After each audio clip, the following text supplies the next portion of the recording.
Hello students, आज का जो क्लास है वो है एक नया चैप्टर। नाम क्या है चैप्टर का? चतुर्भुज यानी क्वाड्रिलेटरल। ठीक है, तो आज का जो क्लास है इस चैप्टर का फर्स्ट क्लास है। इसमें हम लोग इसके बारे में आज पढ़ेंगे, इसका परिचय लेंगे यानी इंट्रोडक्शन पढ़ेंगे। ठीक है, तो चलिए क्लास को स्टार्ट करते हैं। सबसे पहले यहाँ पे हम लोग लिख लेंगे चैप्टर का नाम। तो लिख लेते हैं, चैप्टर का नाम क्या हो जाएगा? चतुर्भुज।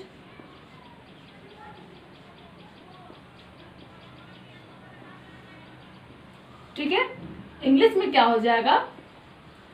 क्वाड्रिलेटरल। ठीक है,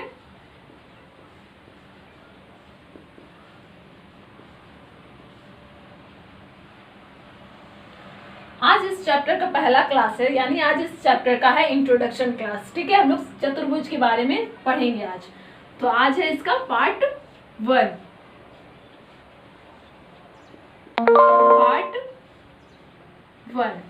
ठीक है, तो चलिए क्लास को स्टार्ट करते हैं। और सबसे पहले हम लोग समझते हैं कि चतुर्भुज आखिर क्या होता है या फिर क्वाड्रिलेटरल क्या होता है। ठीक है, तो सबसे पहले हम लोग क्या करेंगे, चतुर्भुज का परिभाषा को देख लेंगे। ठीक है, तो चार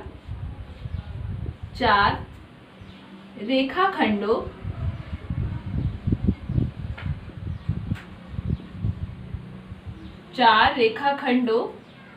से बनी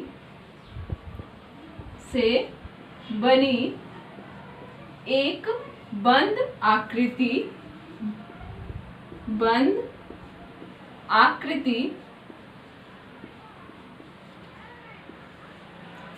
चतुर्भुज कहलाती है।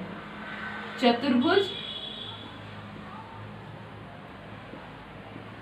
कहलाती है। ठीक है, ये क्या हो गया? परिभाषा हो गया किसका? चतुर्भुज का यानी क्वाड्रिलेटरल का। ठीक है, क्या कह रहा है कि 4 रेखाखंडों से बनी एक बंद आकृति चतुर्भुज कहलाती है। सबसे पहले यहाँ पे हम लोग को ये चीज समझने का जरूरत है कि रेखाखंड क्या होता है या फिर ये जो है बंद आकृति ये क्या होता है। इसको हम लोग समझेंगे तभी ये जो पूरा लाइन है, ये जो पूरा परिभाषा है चतुर्भुज का, इसको हम लोग क्लियर कर पाएंगे। ठीक है, तो क्या बोल रहा है कि 4 रेखाखंडों से बनी एक बंद आकृति चतुर्भुज कहलाती है। ठीक है, तो रेखाखंडों मीन्स क्या हो गया? जब एक कोई लाइन या फिर रेखा इस तरह से है। ठीक है, ये क्या हुआ? एक जगह से स्टार्ट हुआ, दूसरे जगह पे खत्म हुआ। ये क्या है? एक रेखाखंड है यानी एक लाइन है। तो ये हो गया रेखाखंड।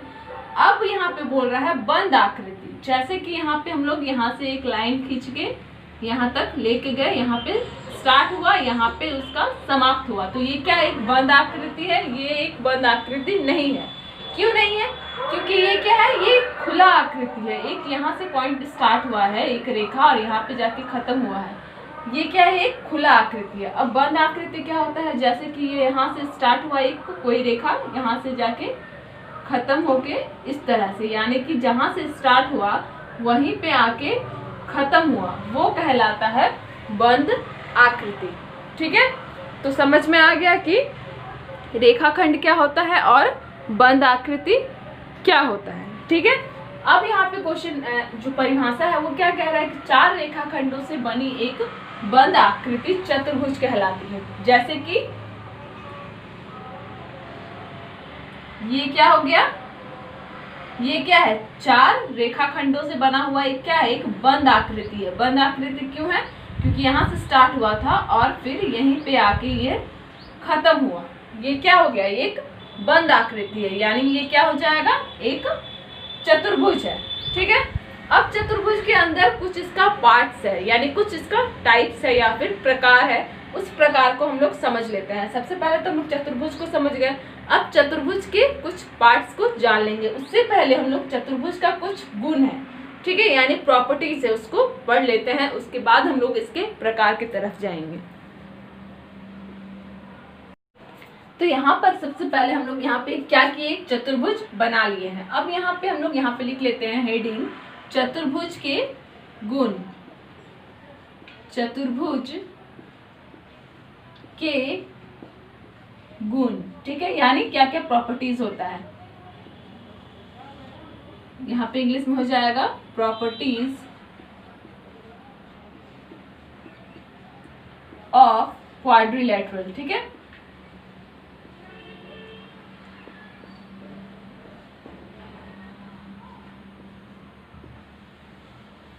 तो जितना भी कुछ पढ़ाया जा रहा है सारा कुछ बुक में है, तो अगर कहीं पे डाउट हो रहा है तो बुक से एक बार क्लियर कर सकते हैं। तो पहला जो प्रॉपर्टी है वो क्या है, एक चतुर्भुज के सभी कोनों का, एक चतुर्भुज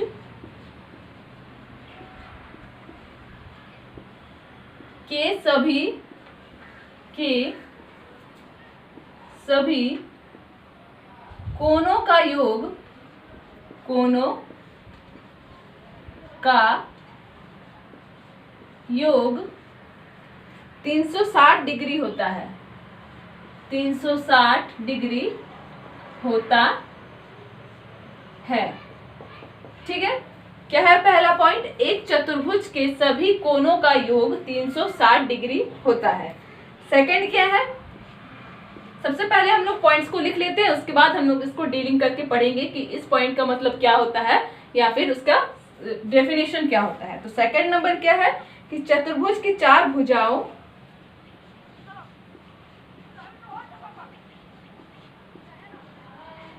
चतुर्भुज के चार भुजाओं एवं चार अंत कोण होते हैं, एवं चार अंतर कोण होते हैं, कोण होते हैं। ठीक है, सेकंड नंबर हो गया। थर्ड नंबर क्या है, चतुर्भुजों में दो विकर्ण होता है,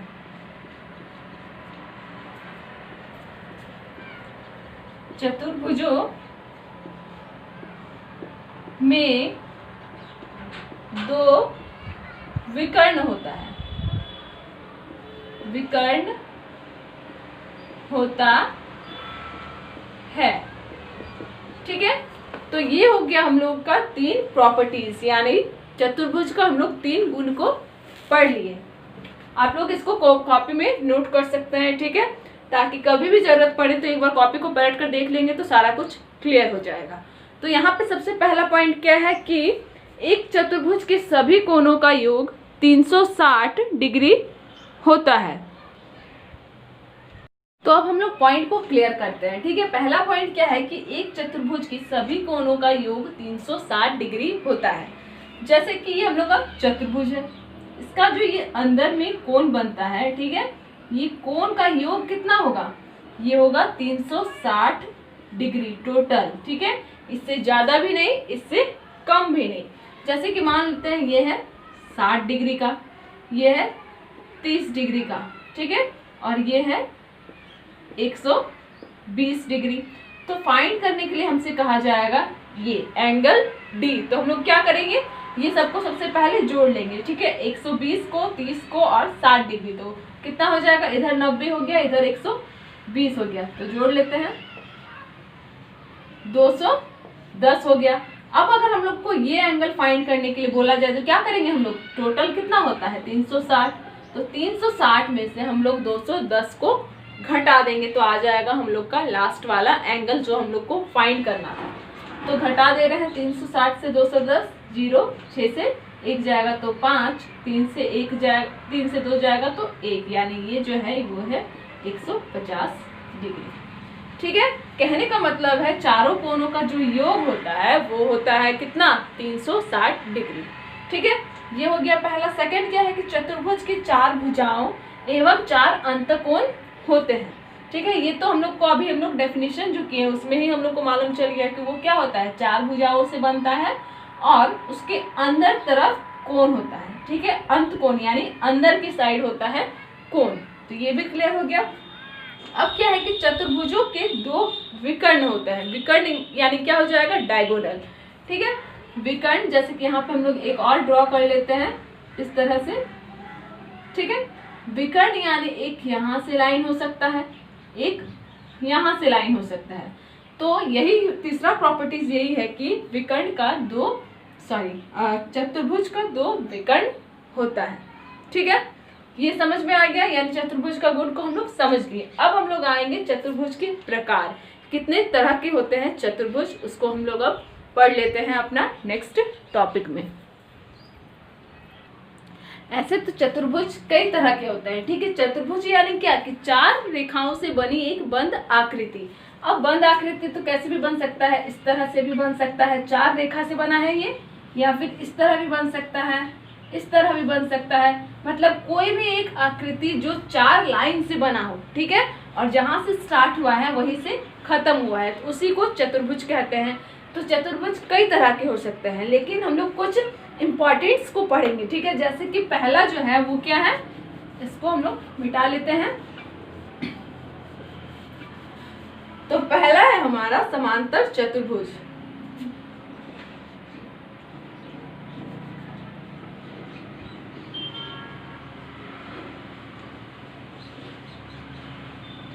ठीक है, समांतर चतुर्भुज क्या हो जाएगा इंग्लिश में, पैरेललोग्राम।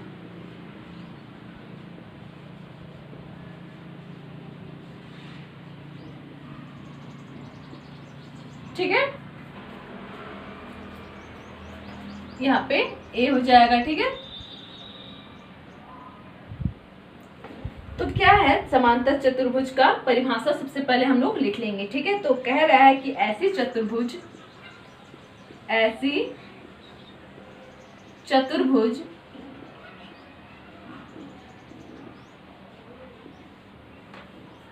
जिसके आमने सामने की भुजाएं, जिसकी आमने सामने की भुजाएं, आमने सामने की भुजाएं बराबर और समांतर हो, बराबर और समांतर हो, ठीक है, समांतर हो, समांतर चतुर्भुज कहलाती है। समांतर चतुर्भुज कहलाती है।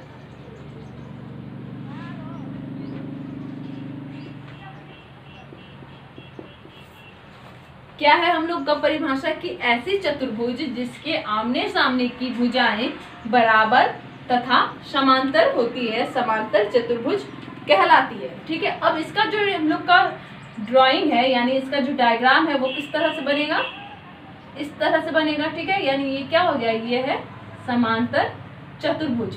अब इसमें हम लोग को क्या कहा गया है कि इसका जो आमने सामने का जो भुजा है, यानी ये वाला, ठीक है, ये वाला जो रेखाखंड है या फिर ये वाला जो भुजा है वो क्या है, बराबर होना चाहिए, ठीक है। अगर बराबर हुआ तो वो क्या हो जाएगा, वो हो जाएगा समांतर चतुर्भुज।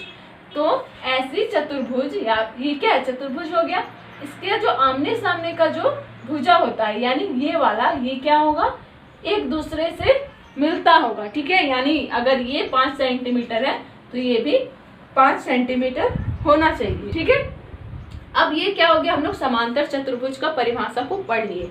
अब नेक्स्ट हम लोग पढ़ेंगे इसका कुछ गुण, या फिर इसको हम लोग शर्त कह सकते हैं कि किस तरह से हम लोग मानेंगे कि ये समांतर चतुर्भुज है या नहीं है। तो पहला जो गुण है, सबसे पहले यहाँ पे हेडिंग ले लेते हैं, समांतर चतुर्भुज के गुण, ठीक है। समांतर चतुर्भुज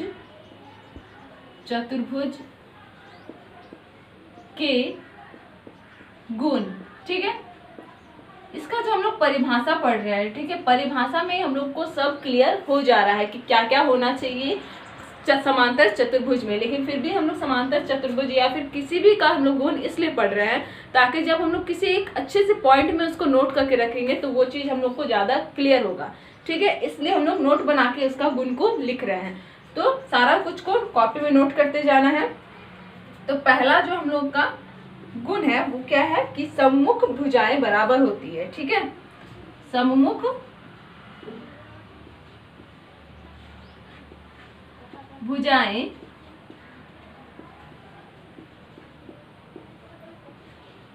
बराबर होती है। ठीक है, सेकंड गुण क्या है हम लोग का, सममुख कोण बराबर होते हैं। ठीक है, ये क्या है, सममुख भुजाएं हैं।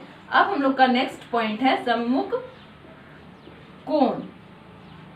सम्मुख कोण बराबर होती है, बराबर होती है। ठीक है, थर्ड पॉइंट क्या है, विकर्ण एक दूसरे को समद्विभाजित करते हैं। विकर्ण एक दूसरे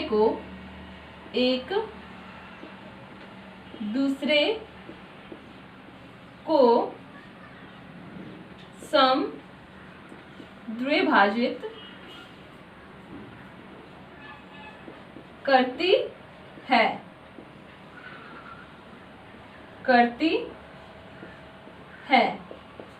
ठीक है, तो ये हम लोग क्या पढ़ रहे हैं, समांतर चतुर्भुज के गुण, जिसका हम लोग थर्ड पॉइंट नोट कर लिए हैं। अब आते हैं अपना लास्ट नंबर पे। ठीक है, क्या है लास्ट, विकर्ण बराबर नहीं होते हैं। ठीक है, विकर्ण बराबर नहीं होते हैं, नहीं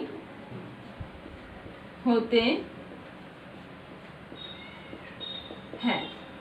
ठीक है, ये चार गुण है किसका, समांतर चतुर्भुज का। ठीक है, ये गुण हम लोग अलग सेपरेटली करके इसलिए लिख रहे हैं ताकि कभी भी इसके बारे में जब कोई क्वेश्चन आए, एमसीक्यू आए, तो हम लोग अच्छे से जवाब दे सकते हैं। जैसे कि पूछा जाएगा किस चतुर्भुज का विकर्ण बराबर नहीं होता है, तो हम लोग क्या बोलेंगे, समांतर चतुर्भुज का विकर्ण बराबर नहीं होता है, क्योंकि यहाँ पे हम लोग पॉइंट पढ़ चुके होंगे कि विकर्ण इसमें बराबर नहीं होता है। या फिर हम लोगों से पूछेगा कि किसके कोण का योग, चारों कोण का योग 360 डिग्री होता है। ठीक है, तो हम लोग क्या करेंगे, उसमें चतुर्भुज का जो चारों कोण का योग कितना होता है, 360 डिग्री। तो इसीलिए हम लोग इसको अलग अलग करके इसका गुण को पढ़ ले रहे हैं, ताकि जब अच्छे से हम लोग का याद रहे। ठीक है, कोई भी एमसीक्यू क्वेश्चन में जब छोटा सा बात हम लोग से पूछा जाए, तो ये जो हम लोग एक एक करके लिखे हैं इसका गुण, इससे हम लोग उस चीज का आंसर दे सकते हैं। ठीक है, तो यहाँ पे हम लोग क्या पढ़ लिए कि समांतर चतुर्भुज क्या होता है, उसका डेफिनेशन यानी परिभाषा को अच्छे से पढ़ लिए। ठीक है, और उसका जो गुण होता है वो भी हम लोग यहाँ पे पढ़ लिए। इस चैप्टर में हम लोग क्या करेंगे, ये जो चैप्टर है चतुर्भुज, इसमें हम लोग क्या करेंगे, सबसे पहले सारा चीज को अच्छे से पढ़ लेंगे। जैसे कि यहाँ पे हम लोग समांतर चतुर्भुज के बारे में पढ़े, इसके बाद और भी है जो आयत है या फिर काइट या फिर पतंग जो है, उसके सारा चीज को हम लोग सबसे पहले पढ़ लेंगे डेफिनेशन के साथ, उसका परिभाषा और गुण के साथ। उसके बाद हम लोग इस चैप्टर का क्वेश्चन में आएंगे। ठीक है, तो आज हम लोग क्या कि समांतर चतुर्भुज के बारे में पढ़ लिए। अब इसका जो नेक्स्ट क्लास होगा उसमें हम लोग किसके बारे में पढ़ेंगे, उसमें हम लोग पढ़ेंगे काइट के बारे में। ठीक है, यानी पतंग के बारे में। अब पतंग भी एक चतुर्भुज हुआ, कैसे हुआ यहाँ पे हम लोग देख लेते हैं। ठीक है, इसका जो डिटेल्स है वो हम लोग नेक्स्ट क्लास में करेंगे। तो पतंग एक हम लोग का चतुर्भुज कैसे हुआ, पतंग का जो आकृति होता है वो किस तरह से होता है, इस तरह से होता है। ठीक है, इस तरह से बनता है पतंग। तो क्या ये 4 रेखाखंडों से बना हुआ है, बिल्कुल ये 4 रेखाखंडों से ही बना हुआ है। कैसे, यहाँ से यहाँ 1, यहाँ से यहाँ 2, फिर यहाँ तक 3, यहाँ से 4, तो 4 रेखाखंडों से बना हुआ है। और ये एक बंद आकृति भी है, यानी यहाँ से शुरू करके ये यहीं पे आके खत्म हो रही है, तो ये एक बंद आकृति भी है, प्लस ये 4 रेखाखंडों से बनी हुई है। तो ये क्या है, ये एक चतुर्भुज है। अब हम लोग इसके बारे में जो है, इसका परिभाषा जो होता है या फिर डेफिनेशन, वो हम लोग कल पढ़ेंगे। ठीक है, कि इसके अंदर क्या प्रॉपर्टीज होता है, कि हम लोग जानेंगे कि ये चतुर्भुज कौन सा चतुर्भुज है। ठीक है, पतंग है या फिर क्या है, तो ये हम लोग अपने नेक्स्ट क्लास में पढ़ेंगे। ठीक है, तो आज का जो क्लास था, यानी इसका जो पार्ट 1 था हम लोग, जिसमें कुछ हम लोग डेफिनेशन पढ़े या चतुर्भुज को पढ़े, उसका जो पहला पॉइंट है समांतर या फिर पैरेललोग्राम, उसको हम लोग पढ़ लिए, उसका परिभाषा गुण सारा कुछ हम लोग पढ़ लिए। तो पूरा ये क्लियर हो गया होगा। तो आज के लिए बस इतना ही। इसका नेक्स्ट क्लास में, जैसा कि मैंने आपको बताया, नेक्स्ट क्लास में हम लोग पढ़ेंगे पतंग के बारे में या फिर काइट के बारे में। ठीक है, तो आज का क्लास यहीं पे समाप्त होता है।